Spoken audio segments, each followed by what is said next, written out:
Out the way, let's get started. So listen, boom, it's taken me just about 5 years to understand how I can double the sales for my clothing brand. I've got the blueprint now, I've got the process, I've got the strategy. So in this video, I'm going to be breaking down the step-by-step process that I actually use for my clothing brand Trendsetter to make sure that number one, we double our sales, and number two, we're selling out on every single release. Before I actually get into the steps itself, I feel like it's important for me to give you some context to the concept. So like I said, it's a 4-step process. The steps are mad simple. Yeah, I've been using this exact process for the past 12 months. Coming up to a year now, about a year that I've been using this exact same process to make sure that we're selling out. And keep it real with you, hand on my heart, this exact 4-step process is responsible, single-handedly responsible for us being able to hit between 10 to 12K for every single drop. No cap in my rap. So this blueprint, this whole process is all yours now. Don't rely on a strategy that you think is gonna work. Rely on a strategy that you know is gonna work. And this is that strategy for you. So let's get started, man. So step number one, this is all about getting into an overflow state. An overflow state is when you reach the point where you have more people interested in your products than you have products available. Let me give you a quick example. Let's just say that you're planning to release 100 new tracksuits. The minute that you have over 150 people that are interested in your products, now you've reached that sweet spot that we like to call an overflow state. So it's simply when you have more people that want your products than you have products available. Yeah? So if you see it like a scale, really and truly, you should have a lot more people, yeah, on the heavier side than you have products available. Yeah, tip the scale. So naturally, the next question that comes with that is, how do I actually know that I've hit this overflow state? Don't worry, I've got it. I'm gonna break it down to you. So the way that you calculate your overflow state is by first figuring out exactly how much stock you have available. So again, going back to the tracksuit example, if you've got 100 tracksuits, you know that's your baseline. You can't sell more than 100 tracksuits because you only have 100 tracksuits available. You get what I'm saying? So once you figure out exactly how much stock you have, what you need to do is you need to add 50% on top of that.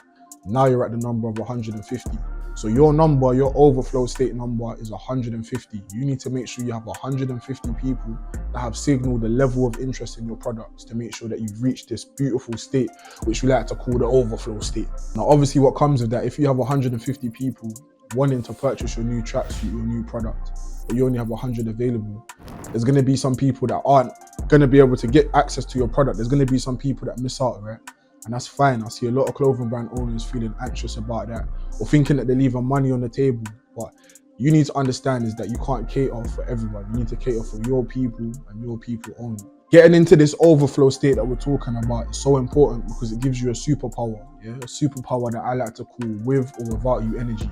Meaning with or without certain people purchasing your new product, you're about to sell out regardless. Like, just imagine how it would feel if for your next drop you had 200 tracksuits, 200 t-shirts, 200 jumpers available, but you had over 500 people knocking at your door, waiting to get access to it with cash in hand.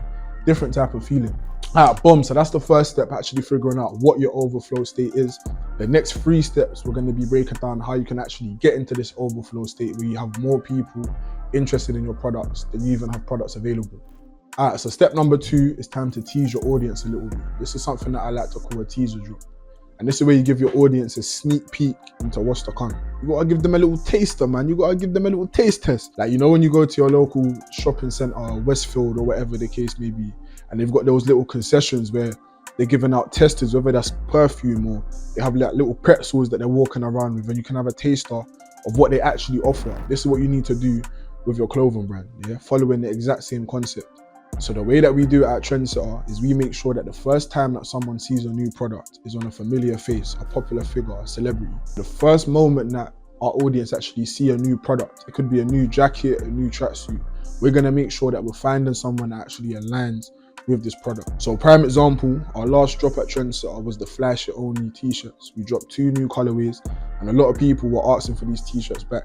So before we even thought about releasing these new t-shirts to the public, we had to find someone that number 1 was in the limelight, that's popular at the moment, that's got a buzz around their name, but number 2 actually aligns with this product.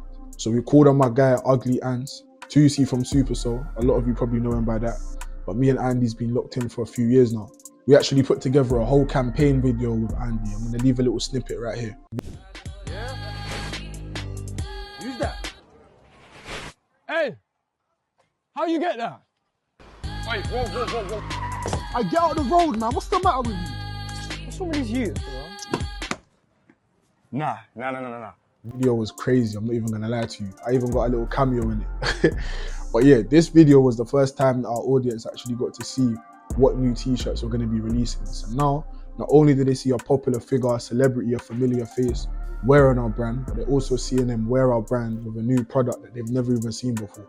So now interest is at its all-time high. They're seeing someone they look up to, someone they aspire to, someone they see on their televisions wearing this new product that looks cool, that they've never seen before. So that strategy works quite well for us, but what you need to do anything and everything possible to make sure that you're teasing your audience in a way that's going to boost up demand, boost up interest. The reason why this whole teaser drop is important is because you need to figure out who's actually interested in your product. The mistake that a lot of clothing brand owners make is they try to sell to everyone and anyone. But everyone and anyone, number one, isn't your audience, and everyone and anyone doesn't actually like your product. You've got a real specific audience group, a niche of people that are into your brand and what it's about. So you've got to target them. And this whole teaser drop allows you to identify who's actually interested in this product, so you can put all of your marketing efforts towards that direction rather than trying to cater to everyone and speak to everyone. So yeah, that's teaser drop, and the whole idea behind that again is just building up that overall demand, hype and attention by your actual audience. Step 3 is where you start collecting signaled interest. I like to call this housing the interested.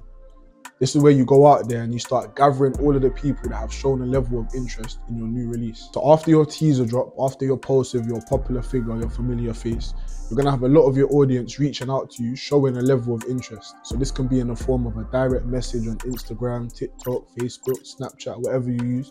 It could be word of mouth, people just approaching you, asking you when this product's gonna be released, or comments, the same thing. You're probably gonna have a few comments underneath this post saying, when's this t-shirt coming out? How do I get it?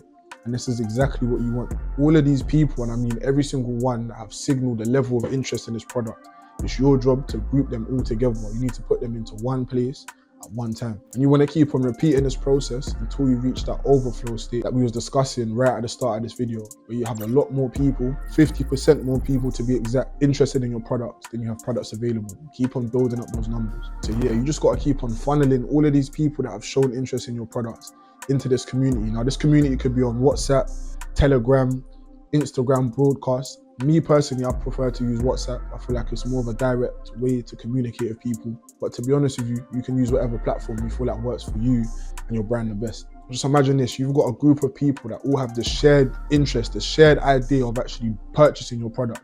Now you've got all of these people in one place at one time. It's your job to boost up that demand even more. So you might want to do things like show some behind the scenes content of this product. That's something that we done. We dropped a whole, I think it was like a 20-minute video of the behind the scenes of the campaign video that we done. And that just helped to pique that interest a lot more. You might have a hidden pocket somewhere on your new track, so you show your community that. You need to show them every single element of this product to make sure that when it does get released, they're hopping, skipping, jumping, running, whatever they got to do to make sure they get into that checkout button first. So yeah, you want to keep on building up these numbers, like I said, until you reach that beautiful position that we love to call the overflow state. All right, so that was step 3. Now we're going into step 4. The fourth and final step is something that I like to call appetite versus availability tension. And I'm going to be honest with you, this is the most important part. This is the crucial part of the step. If you don't do this properly, everything that you've done before goes downhill. So obviously now you've reached that overflow state where you have a lot more people in this community than you have products available, but the work's not done. Now you need to make sure that you're communicating that there's a big difference between your audience's appetite, their hunger, their desire for your product compared to the availability of your product. I can't stress this enough. You've got to keep on communicating the fact that, listen, there's a lot more people in here than products available. I'm going to put a few screenshots here in this video somewhere, here maybe, and I might put one here, maybe one here, where I'm just letting people know that, listen, we're releasing 150 t-shirts, but we've got 400 people in this community. Now we've got 500 people, we've got 600 people. The stakes are high. Everyone in this community knows that, right, like there's 600 people in here, there's only 150 t-shirts up for grabs. When that link gets dropped into this chat, I've got to move quick, I need to be ready. Set your alarms, set those alarms, make sure that your phone's charged, like all of these things. Make sure you've got your Apple Pay set up. Build that demand, build that demand, build that demand. Be transparent, show them the reality of the situation that we're all in at the moment. There's only 100 t-shirts available, there's 500 plus people in here, we got a little pickle. Let them know that, listen, we've only got 100 products available. Like, I don't even know what I'm gonna do. It's your job to make sure that you're communicating the imbalance between how many people want your product compared to how many people can actually get your product. The key is to make sure that you're actually keeping it real though. You don't want to be saying that you're oversubscribed and you're in this overflow state if you're not. There's got to be a lot more people wanting your products compared to people that can actually get them at the end of the day. So yeah, boom, now you've done this and you've communicated that effectively, you've shown that there's tension between appetite and availability, there's a lot more people than products. Now it's time to release. I promise you, follow this 4-step process and watch your next drops fly off the shelves. Now you know the simple 4-step process and what it takes to make sure you're selling out on your releases. It's all about building interest first, teasing a product, collecting interested people or housing the interested, and then it's all about creating urgency, communicating that appetite versus availability.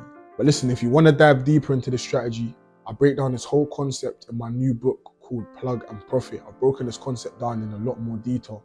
It's absolutely free. All you got to do is tap the link below. I break down this concept and a few more concepts in a lot more detail, and it gives you more of a guideline for you to follow. So again, if you want to dig a lot deeper into this whole 4-step process, download my book, Plug and Profit. That's my little gift from me to you. Yeah? But listen, I'm out.